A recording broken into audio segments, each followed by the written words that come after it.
I am launching on a series of messages that I started last week, and the broad category of the messages is burdens that all of us bear. Last week we were talking about the burdens of luggage, carrying around all this luggage of guilt and sin and whatever we find over our shoulder or in our backpack, in the duffel bag, whatever it is. Today's lesson I've entitled Yahweh because you know me, I kind of just try and come up with one word for a lesson title. But this is really another burden, and that's the burden of worshiping a lesser God, not Yahweh. And the text of the message is taken from a very familiar passage, the 23rd Psalm, but just verse 1. And that is, "The Lord is my shepherd, I lack nothing." Nothing. This picture is of an eagle, as you can tell. It's a statue, and it sits on the credenza behind my desk in my office. And I'm literally not more than 5 feet from this eagle. As you can tell, his wings are spread and his talons are lifted above the branch. White feathers cap his head, and black eyes are peering at me from both sides of the golden beak. I mean, he is literally so close that I could reach out and touch him. I could stroke him. I could stroke those feathers. I could lean and stretch my left arm over him if I wanted to and could cover the whole eagle's crown with my entire hand, but I don't. I don't reach for that particular eagle. And why? Am I afraid? No, hardly. He hasn't budged in 15 years. So, he's not really a threat, right? When I first received him as a gift from a client, he really impressed me. And when I first set him on the credenza, I really, from time to time, would look over and admire him. Because man-made eagles like this are beautiful, and they're nice. But after a while, you kind of get used to them. And David, I think, is concerned in the 23rd Psalm, verse 1, that you and I don't make the same mistake with the God that we are here to worship today. Because his pen has just scarcely touched the papyrus, and he's urging all of us to avoid gods of our own making. With his very first words in the psalm, David sets out to deliver us from the burden of worshiping a lesser deity. You could even make the argument, frankly, that he seeks to do nothing else in the entirety of this whole psalm. Because although he speaks of green pastures later on in the psalm, it has really nothing to do with this particular psalm. That's not his thesis. He describes death's somber valley, which, like we discussed with the Laborde family yesterday. But his poem, this 23rd Psalm, is not an ode to the dying. He tells of the Lord's forever house, but his theme really isn't about heaven. So if that's the case, then why did David write the 23rd Psalm? Well, I don't know exactly, obviously, because I can't get into David's head. But I think maybe it was to build our trust in God, to remind us of who the God is that we are here to worship today. Because in his psalm, David devotes 115 words to explain the first two, the Lord. And in the arena of unnecessary luggage, like we were talking about last Sunday, the psalmist begins with really the heaviest context of the luggage that sometimes we carry around, and that is the refashioned God. One who looks nice, but really does very little for us, or for anybody for that matter. For instance, have you ever thought of God as being something like a genie in the bottle? Convenient, congenial, need a parking place, need a date, maybe even a winning field goal. Just rub the bottle and the genie pops out of the bottle, poof, and your wish is the genie's command. And what's even better, this particular God goes back into the bottle when you're done with him. So have you ever thought of God as being this kind of genie, like rubbing the magic lamp and you get your wish. Or maybe have you ever thought of God as just being this really sweet, adorable, nice grandfather? You know, tender-hearted, really wise, extremely kind, but very, very, very old. Grandpas are great when they're awake, but unfortunately, grandpas tend to doze off when you really need them. Or have you ever viewed God perhaps as like a busy dad? You know, he leaves on Monday, he returns on Saturdays, lots of road trips, all these business meetings that he has, and he'll show up on Sunday. So you better clean up and look spiritual. And then on Monday, you can go ahead and be yourself again because he's on the road again. Have any of you ever held those views of God? If so, you know the problems that those kinds of view can cause. Because a busy dad doesn't have time to answer your questions. A kindly grandpa is too weak to carry your burdens. And if your God is a genie in a bottle, then you're greater than he is. He comes and he goes at whose command? Your own. A God who looks really nice but really does very little. And it reminds me of a briefcase that I bought many years ago.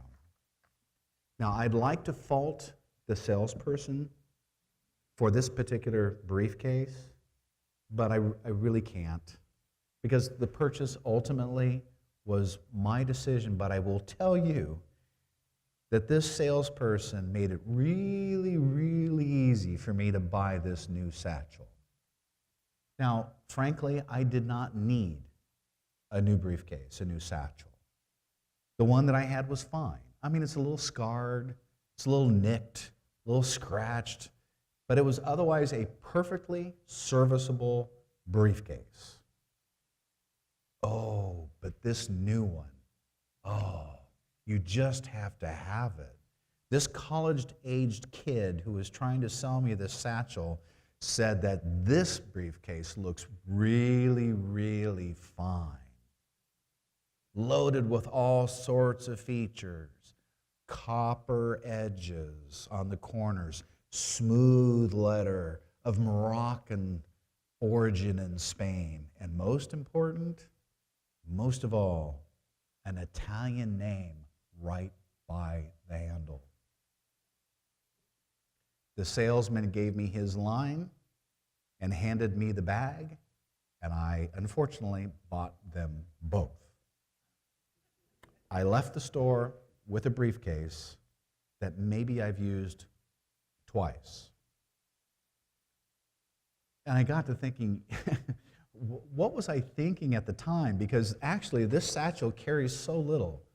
My old briefcase had no copper-covered corners, but it had a belly in it like a beluga whale. I mean, you could carry your desk in it. But you put a notepad and a newspaper in this one, and it is, in the Italian, Felicissimo. You can't get anything else in it. The bag looks nice, but it really does not serve any particular meaningful purpose. So is that the kind of God you want? A God who looks nice but really doesn't serve a purpose? Is that the kind of God that we actually have? Well, if you read through David's 23rd Psalm, the resounding answer to that question is absolutely no. You want to know who God really is, he asks? Then read this. And then he writes the word Yahweh. Yahweh is my shepherd. Now, although that word is probably a little foreign to us, I mean, you've heard it before, obviously, but it was part of the common vernacular for Jewish people, and for David in particular. This name for David was rich in meaning. So rich, in fact, that David chose to use the word Yahweh over another name for God, El Shaddai. which means God Almighty, or El Elyon, which means God Most High, or El Olam, which means God the Everlasting. These and many other titles for God that are replete throughout the Old Testament were all at David's disposal. But when he considered his options in writing the song, he chose Yahweh. Why? When you have so many other good descriptors throughout the Old Testament that David was fully aware of, why would he pick Yahweh? Well, I don't know for sure, but I'm kind of thinking it's because that's God's name. I mean, you can call me a lawyer, right? You can call me a dad. You can call me a duffer when it comes to golf. And all those things are very accurate descriptions of who I am, but they aren't my name. Now, I could call you a doctor. I could call you a mom. I could call you a dad, or I could call you a student. And those names might describe you, but they aren't your name either. So if you want to call me by my name, you say Randy. And if I want to call you by your name, I will use your name. And if you want to call God by his name, you say Yahweh. God has told us his name. Now, the interesting thing is that it was Moses who first learned of God's name. 7 centuries prior to David, this 80-year-old shepherd was out in the middle of a desert observing a bush that was blazing a fire that was not being self-consumed by the fire itself, and his life at that moment began to change. Moses was told to return to Egypt and rescue the Hebrew slaves who had been taken into captivity by the Egyptians. And Moses, as you know, he raised more excuses than kids at bedtime, right? He had excuses for everything. He's too short, he's too skinny, he's too big, he can't speak the language. I mean, he just ticked all these excuses off to tell God why I'm not the most suitable candidate for this particular responsibility. And of course, God trumps each one. So finally, Moses asks, and this is from Exodus chapter 3, verses 13 and 14, when I go to the Israelites, I will say to them, the God of your fathers sent me to you. But what if the people say, what is his name? What should I tell them? Then God said to Moses, I am who I am. Tell them, I am sent me to you. God would later remind Moses in Exodus chapter 6, verses 2 and 3, I am Yahweh. To Abraham and Isaac and Jacob, I appeared as El Shaddai. I did not make myself known to them, but my name is Yahweh. Now, the Israelites considered this name so holy and so reverent, it could not be offered up by human lips. And in fact, if you read Jewish literature in which they refer to God, it's always G-O and a space or an underscore, because they don't want to include the D, because then that would be God, and then that would make it so holy that it shouldn't be pronounced or even offered. So whenever the Jewish people were interpreting the word God, they would substitute most of the time the word Yahweh with another name for God, Adonai. So much of the Jewish literature and much of the Jewish Old Testament, you find all these different names for God. And so if it came to a point in time where they could use a different word for God, they would use Adonai, which refers to God as being Lord, and that's appropriate. But if the name ever had to be written exactly the way God intended, by writing the name Yahweh, those scribes who were then rewriting the Old Testament text and giving us, kind of a newer version, so to speak. Well, if they had to literally write Yahweh, they would first go and take a bath, then they would come back, they would write the name Yahweh, and then they would literally destroy the pen with which they had written the name. That's how holy this name was. And for them, it was a sign of respect and awe and reverence and honor. And God really never gives us a definition for the word Yahweh. And Moses never requested one. And I'm sure there's a lot of scholars who really wished that Moses had, because it might settle a lot of disputes and discussions about what does the word Yahweh really mean and where does it have its origin. But if you do some study, there may be a few clues.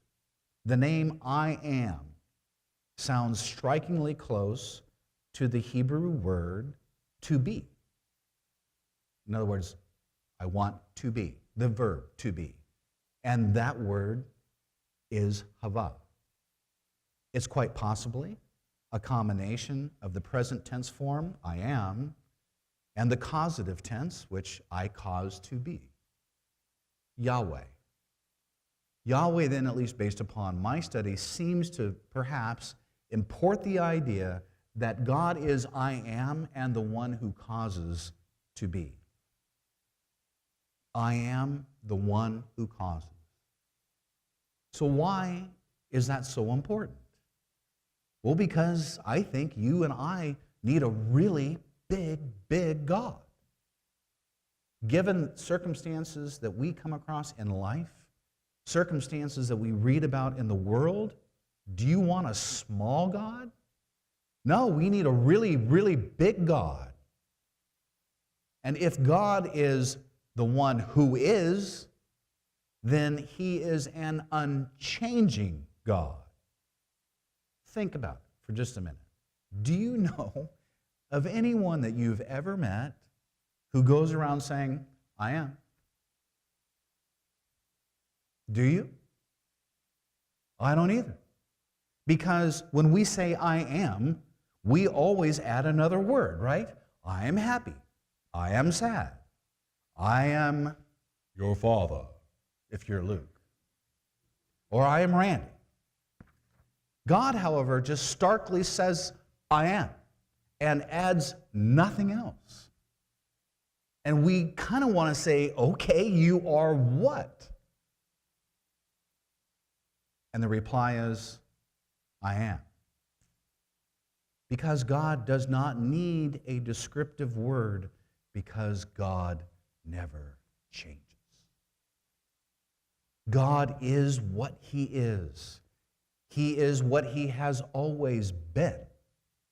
His immutability motivated the psalmist to declare in Psalm 102, verse 27, but thou art the same. The writer is saying, you are the one who is, you never change. So Yahweh, the God that we are here to worship today, is an unchanging God, and he's also an uncaused God. Though God creates, God was never created. Though he makes, God was never made. Though he causes, he was never caused. Hence, the psalmist writes in Psalm 90, verse 2, before the mountains were born, or you brought forth the earth and the world, from everlasting to everlasting, you are God. God, church, is Yahweh. That's his name. He is an unchanging God, he is an uncaused God, and he is an ungoverned God. You and I, on the other hand, we're governed, right? We have these elections coming up in Tuesday, right? The primaries leading to the November elections. And you hear all the political commercials and all the stabbing behind the back and all the yakking and the yammering about who's better than who. But ultimately, we are a governed people. The weather determines what we wear, right? The terrain tells us how we're going to travel.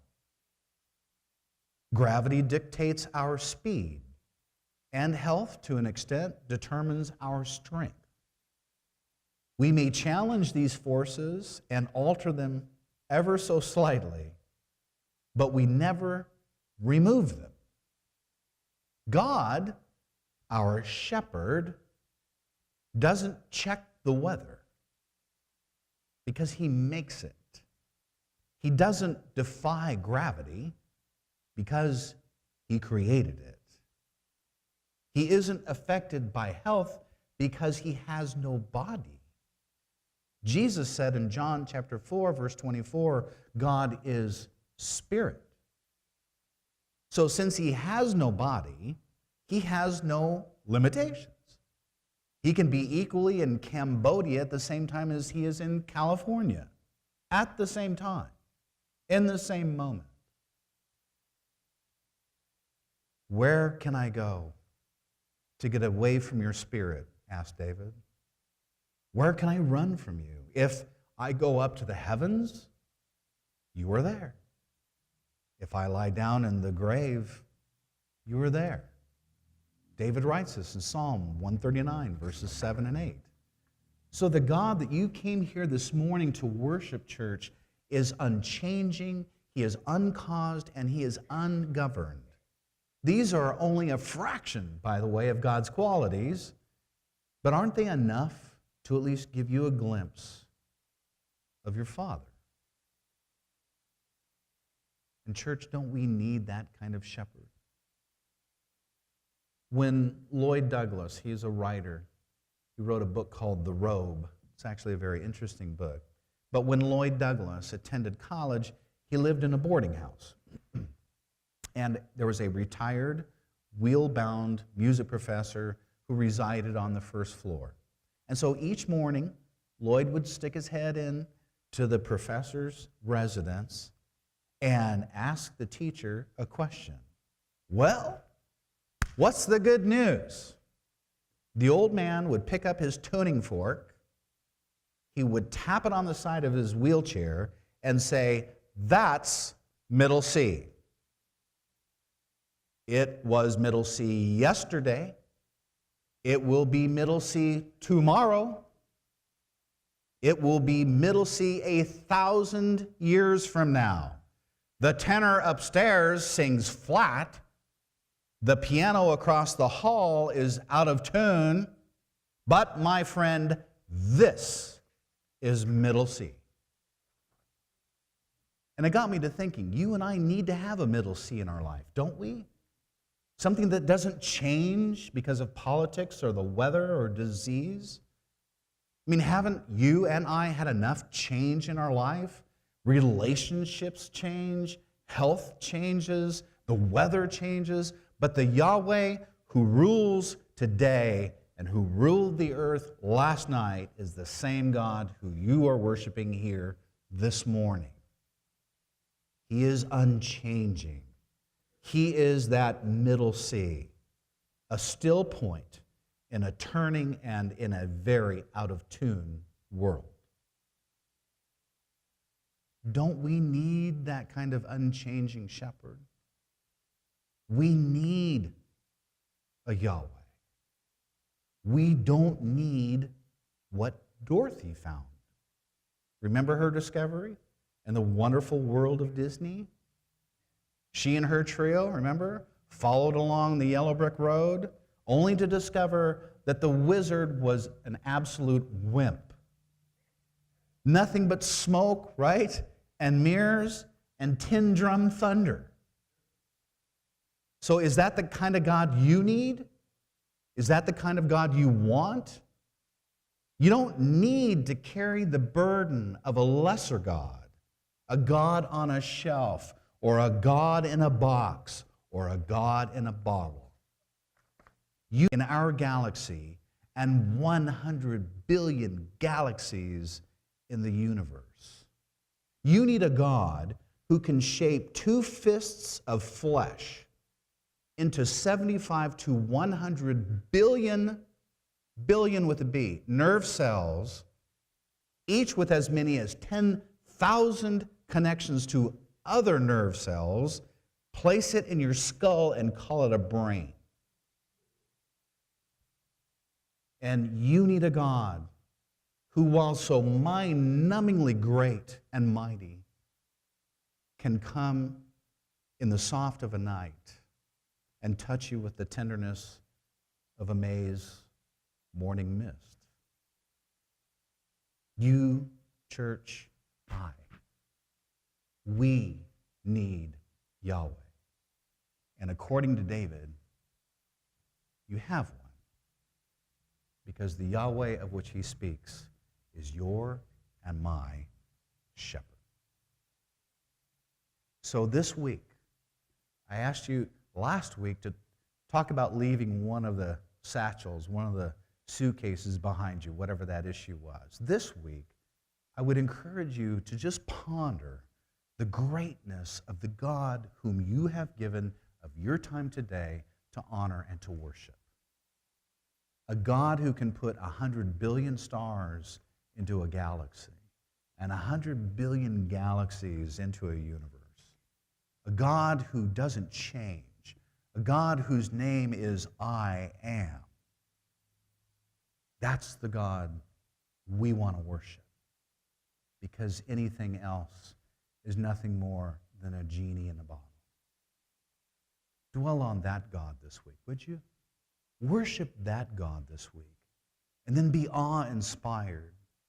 Awe-inspired by a God who loves you and me so much that even when we hated him, he knew that the only way to restore us back to himself, to live with him forever in eternity, is to find a way in which the sins that separate us from God could be forgiven. So he came in the form of flesh and dwelt among us. His name was Jesus. And Jesus lived a perfect life in an imperfect world and was murdered on a cross for absolutely no reason whatsoever except that the world hated him. And Jesus pled with this Yahweh that we're talking about. God, if there's another way around this, can we do something different? I'm not really feeling being murdered on a cross is what's really in my wheelhouse today. And he is so stressed, he's sweating blood as drops of sweat. And God said, no, this is the way it needs to be done. Because God so loved the world that he gave his only begotten Son, that whoever believes in him might not perish, but have everlasting life.